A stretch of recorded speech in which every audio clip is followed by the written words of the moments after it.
দুদিন আগে আমি ধানটা জলে ফেলে দিয়েছিলাম, সেই দুদিন পরেই আমি ধানটাকে জল থেকে ছেঁকে নিয়ে বালতির মধ্যে দিয়ে বেলা নিয়ে তুলে নিচ্ছি। তারপরে একটা হাঁড়ির মধ্যে আমি সেদ্ধ করে নেব। এখানে এক হাঁড়ি ধানের মধ্যে দুবেলা জল দিয়ে দিব, জল দিয়ে আমি সেদ্ধ করে নেব। সেদ্ধ মানে যখন দেখবেন চারদিক দিয়ে ভাব উঠছে তখন সেদ্ধ হয়ে এসছে, ধান সেদ্ধ হয়ে এসছে, আমি নামিয়ে নিব। নামাচ্ছি, ধানটা নামানো হয়ে গেছে।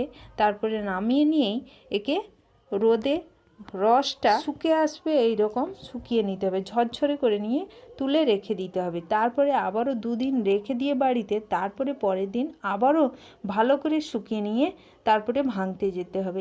ভালো করে শুকানো হয়ে গেছে, এরপরে আমি ধানটাকে ভাঙতে নিয়ে যাব। এবার বেঁধে নিয়েছি, বেঁধে নিয়ে সবগুলো ধান আমি ভেঙে নিয়ে এসেছি। চাল হয়ে গেছে, এই যে চালগুলো আমি উড়িয়ে সারা বছরের জন্য সংরক্ষণ করে রেখে দিব। ভিডিওটি যদি ভালো লেগে থাকে লাইক, শেয়ার ও সাবস্ক্রাইব করবেন।